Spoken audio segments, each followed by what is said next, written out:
Hello, I'm Dr. Radhika and I'm a consultant dermatologist in Metro Hospital, Faridabad. Today I'll be sharing with you some tips about scalp and hair health.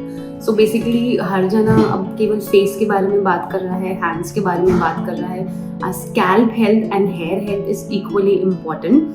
So start करते हैं कि आपको क्या करना चाहिए, कौन से shampoos use करने चाहिए, कितने फ्रीक्वेंटली यूज़ करने चाहिए, what are the dos and don'ts for preventing hair loss and dandruff and all these things. So scalp के कुछ टाइप्स होते हैं एंड हेयर के भी कुछ टाइप्स होते हैं. आपका स्कैल्प जो है वो ऑयली हो सकता है, आपके हेयर जो हैं वो उसके साथ साथ ऑयली भी हो सकते हैं या ड्राई हो सकते हैं. Other thing is a dry scalp and the third thing is a normal scalp. So the first thing is first, shampoo आपको कौन सा यूज़ करना चाहिए.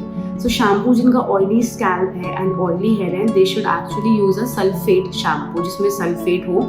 So no, sulfates are not carcinogenic, they do not cause any cancer and they are not harmful products. They are good for deep cleansing of your scalp, and especially अगर आपका scalp oily है, hair oily है, so sulfate shampoos will actually do wonders for you. So अगर oily scalp है तो आपको sulphate shampoo लेना है, अगर ड्राई स्कैल्प है देन आप सल्फेट फ्री शैम्पू ले सकते हो. नॉर्मल स्कैल्प है तो आप alternate कर सकते हो between sulfate shampoos and sulfate free shampoos. What should be the frequency of shampooing? So twice a week works for the dry scalp and normal scalp. अगर आपका oily scalp है तो आप every alternate day wash कर सकते हो या daily भी कर सकते हो. And if you exercise a lot or sweat a lot, then in summers you can switch to a daily basis also. ज़्यादा shampoo करने से ज़्यादा hair fall नहीं होता है, so that is also a myth.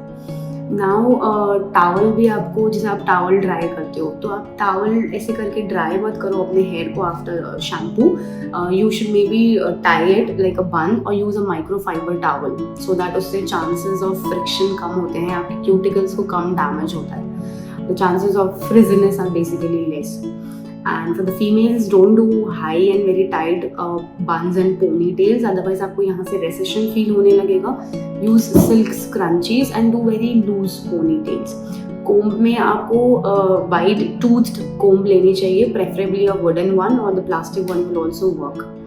Then अगर जिनको dandruff है और बहुत ज़्यादा oily scalp है तो they should never do overnight oiling. अगर आपको ऑयलिंग करनी है तो आप बस जैसे शैम्पू करने के 1-2 hours पहले कर लो and then do a shampoo. I don't know why mostly males are obsessed with hair gels and hair oil after shampoo. So ऐसा नहीं करना है because it stays then all the day over your scalp and then the dandruff part increases over it. So आपको basically अगर shampoo के पहले oiling करनी है that is also 1-2 hours before shampoo, and after the shampoo and after the head wash आपको फिर से oil नहीं लगाना है.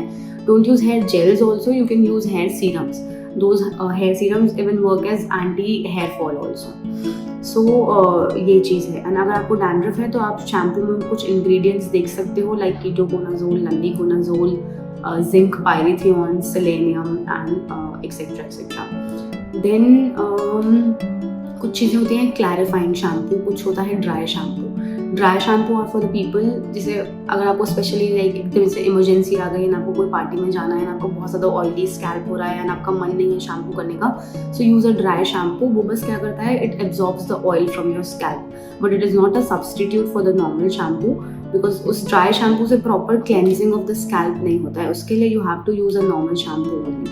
And clarifying shampoos also remove the dead cells, like वो डेड बिल्डअप जो है उसको रिमूव करता है. तो उसको आप once in 1 to 2 weeks you can use it over and above your normal shampoos.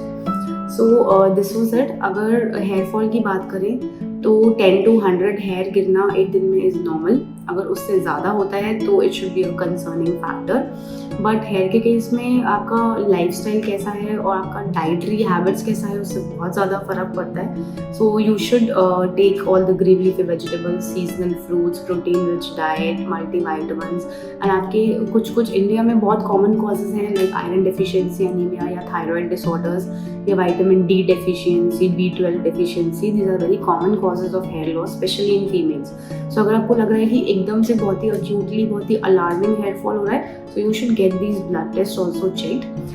And females should also keep a check on their menstrual cycles. अगर menses irregular हो रहे हैं and hair fall हो रहा है, so it might be related to some hormonal changes as well. One more thing about the scalp and hair health which is very important is कि आप bath कैसे लेते हो, लाइक पहले आप बॉडी वॉश करते हो कि पहले शैम्पू करते हो कि पहले फेस वॉश करते हो. So for the people specially जिनको बैक एक्ने हैं या फिर जिनको फोरहेड एक्ने हैं, जिनको डैंड्रफ का प्रॉब्लम है, ऐसे लोगों में स्पेशली डैंड्रफ बहुत कॉमन होता है. तो अगर आप अपना शैम्पू पहले कर रहे हो तो उस एंड देन कंडीशनर कर रहे हो तो उसका सारा जो रिंस ऑफ मटेरियल होगा वो आपके पीछे बैक पे गिरता है एंड फोरहेड पे गिरता है. तो अगर आपने पहले बॉडी वॉश कर लिया एंड देन शैम्पू करके आप बस चले गए तो वो सारा जो रिंस ऑफ मटेरियल था फ्रॉम योर स्कैल्प, जो सारा रेसिड्यू था वो आपके बैक पे एंड फोरहेड पे रह गया एंड वो वॉश नहीं हुआ. तो अगर आपको स्पेशली एक्ने की प्रॉब्लम है तभी भी है, and in normal cases also you should first wash your scalp. So wash as in proper shampoo and conditioner both, and then do a body wash so that जितना भी residue था आपके back पे वो सब वॉश ऑफ हो जाए, and then you wash your face in the last. Thank you.